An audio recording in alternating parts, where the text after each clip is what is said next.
दोस्तों, परिवार या घर में कलह किसके नहीं होती।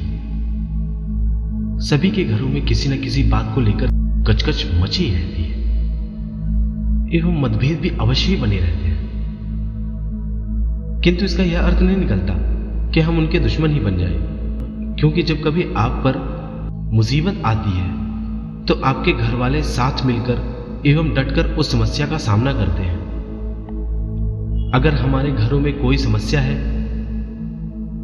तो हमें उसे दूसरों से साझा ना कर अपनों के साथ मिलकर उस समस्या का समाधान निकालना चाहिए, क्योंकि कभी कभी हमारी समस्याएं तो कम नहीं होती, अपितु समस्या और भी भयानक रूप ले लेती है और सामने वाला लोभी व्यक्ति उस समस्या का फायदा उठाने लगता है। मेरे मित्रों, आज हम आपके लिए ऐसी ही कहानी लेकर प्रस्तुत हैं जो आपको यह बताएगी कि क्या होता है जब आपके घर की कलह का फायदा कोई और उठाता है। यह जानने के लिए अंत तक हमारे साथ बने रहिए। तो आप सभी का ज्यादा समय व्यर्थ ना करते हुए आरंभ करते हैं आज की कहानी। तो एक बार की बात है, एक कुएं में एक गंगाधर नाम का मेढक अपने परिवार एवं रिश्तेदारों के साथ रहा करता था। उसके घर में किसी न किसी बात को लेकर कलह बनी ही रहती थी। उसके रिश्तेदार उसके साथ हमेशा हंसी ठिठोली करते रहते थे, जिसके कारण गंगाधर बहुत ही परेशान हो चुका था। एक दिन गंगाधर अपने रिश्तेदारों से तंग आकर कुएं के बाहर निकल आया और कहने लगा, इन लोगों ने तो जीना हराम कर दिया है। भला बताओ, इतना मजाक किसी का कोई उड़ाता है क्या? लगता है इन सबको मौत की सजा सुना दूं। और यही सोचते सोचते इधर उधर फुदकने लगता है। तभी उसकी नजर एक सर्प पर पड़ती है और वह सर्प अपने बिल के अंदर जा रहा था। उसे देखकर मेढक के मन में एक विचार आया, क्यों ना इस सर्प को ले जाकर उन सभी रिश्तेदारों को जो मेरा मजाक उड़ाते हैं, इसके द्वारा उन्हें नष्ट करवा दूं। उनके नष्ट होने के बाद मैं शांति से अपना जीवन व्यतीत करूंगा।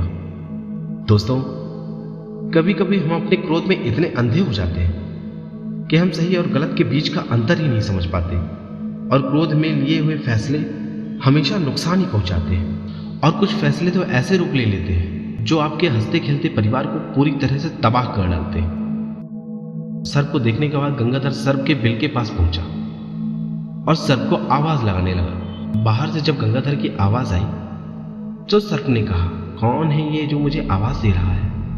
ना तो यह कोई सर्प है और ना ही कोई मेरा मित्र। कहीं कोई सर्प पकड़ने वाला तो नहीं आया है जिसकी मनसा मुझे पकड़ने और नुकसान पहुंचाने की है। वैसे भी नीति तो यही कहती है कि जिसे आप नहीं जानते हो उसके ऊपर विश्वास ही नहीं करना चाहिए।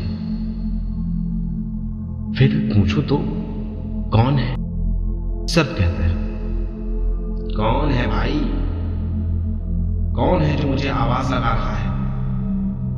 बाहर से गंगाधर बोलता है, भाई मेरा नाम गंगाधर है, आपके पास वाले कुएं में रहता हूं और आपसे मित्रता करने के लिए आया हूं। सर्प ने कहा, तेरा दिमाग खराब है क्या? ये बता, कभी शिकार और शिकारी की मित्रता भी हुई है? गंगाधर बोलता है, भाई मैं अपने रिश्तेदारों से बहुत ही परेशान हूं और मैं चाहता हूं कि आप मेरे साथ चलो और इन सबको खा जाओ, जिससे आपकी भूख भी शांत हो जाएगी और मेरा बदला भी पूरा हो जाएगा, जिससे मुझे बहुत शांति मिलेगी। सर्प बोलता है, किंतु मैंने अपना बिल छोड़ दिया तो मेरे बिल पर कोई और सर्प अधिकार कर लेगा। तुम चिंता क्यों करते हो? मैं तुम्हारे रहने का प्रबंध करूंगा ना।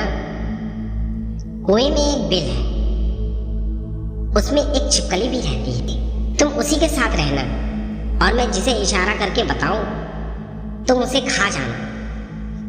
सर्प मन में कहता है, इसकी बात तो सही है और वैसे भी अब मैं बूढ़ा हो चुका हूं और शिकार भी नहीं पकड़ पाता हूं।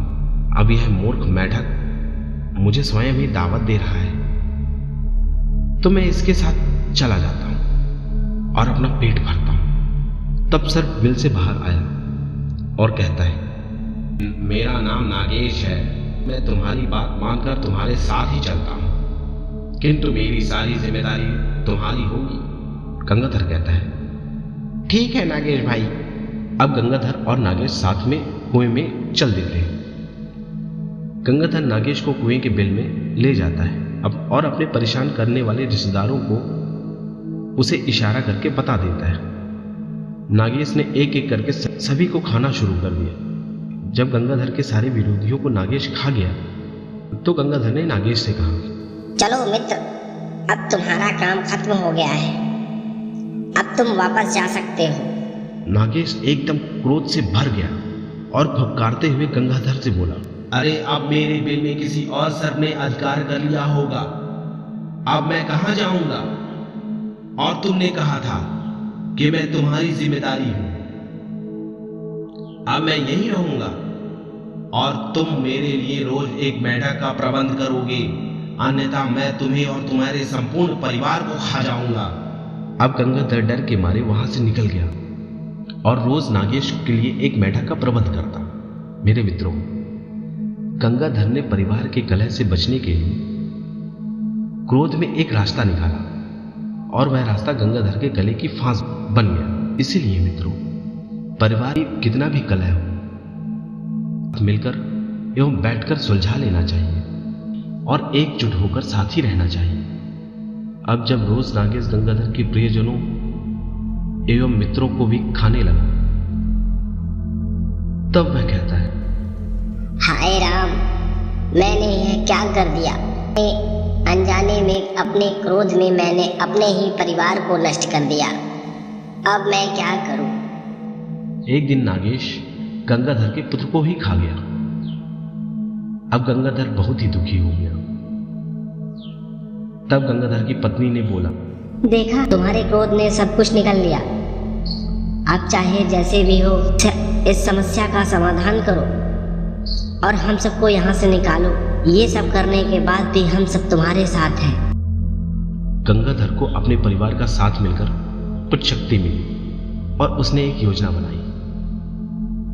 गंगाधर नागेश के पास जाता है और कहता है, तुमने सबको तो खा लिया और मेरे पुत्र को भी खा गए, अब यहाँ से चले जाओ।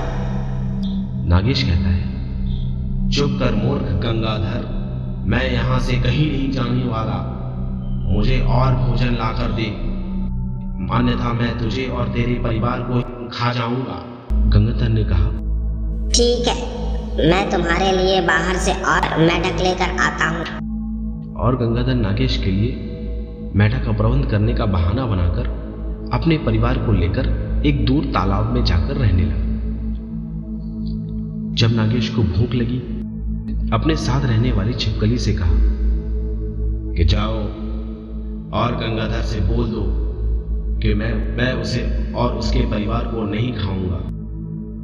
तुम जाकर गंगाधर से कहना, मैं उसके बिना नहीं रह सकता, वह वापस लौट आए, मैं किसी को कोई नुकसान नहीं पहुंचाऊंगा। और छिपकली नागेश की बात को मानकर गंगाधर को ढूंढने निकल पड़ी। बहुत ढूंढने के बाद छिपकली को गंगाधर मिला और उसने नागेश द्वारा कही गई सारी बातें गंगाधर को बताई। गंगाधर ने कहा, अरे छिपकली, जाकर कह दे उस भूखे सर्प को अब गंगाधर उसके पास कभी नहीं आने वाला। मैंने अपनी मूर्खता एवं क्रोधवश अपने सारे परिवार को उसे खिला दिया। अब मैंने अपने सभी रिश्तेदार और मित्रों को उसे खिला दिया। अब बचे हुए परिवार को नष्ट नहीं करूंगा। आज अगर मेरे परिवार एवं रिश्तेदार होते तो मुझे अपना घर छोड़कर यहाँ यूं तालाब में ना रहना पड़ता। यह सब बोलकर गंगाधर छलांग मारकर तालाब में वापस चला गया।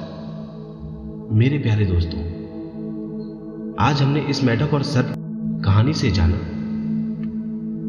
कि परिवार कैसा भी हो, अगर साथ हो तो हम सब मजबूत होते हैं और पराया जैसा भी हो, पराया ही होता है। इसलिए कभी भी अपने परिवार से ज्यादा किसी और पर भरोसा नहीं करना चाहिए। दूसरे लोग सदैव ही आपका फायदा उठाने की कोशिश में लगे रहते हैं। वे हमेशा यही सोचते रहते हैं कि आपसे कैसे काम निकाला जाए। इसीलिए आपको अपने परिवार में कितना भी कलह क्यों न हो, आपको सदैव अपने परिवार के साथ ही रहना चाहिए। दोस्तों, अगर आप सभी श्रोताजनों को यह कहानी अच्छी लगी हो, कमेंट करके एक बार जरूर बताएं और कमेंट में राधे श्याम अवश्य लिख दें। और ये वीडियो अच्छी लगी हो तो वीडियो को लाइक करें और चैनल को सब्सक्राइब करें और बेल नोटिफिकेशन को जरूर ऑन कर दें, जिससे हम आपके लिए ऐसी ही ज्ञानवर्धक और मनोरंजन कहानियां लाएं तो आपको उसका तुरंत ही पता चल जाए। तो दोस्तों, मिलते हैं कल एक नई कहानी के साथ और आपको हमेशा की तरह कुछ अच्छा और कुछ नया बताएंगे। आपका बहुमूल्य समय देने के लिए आप सभी का धन्यवाद। राधे कृष्ण, राधे श्याम, राधे राधे। जय श्री कृष्ण। घनश्याम सभी का कल्याण करें।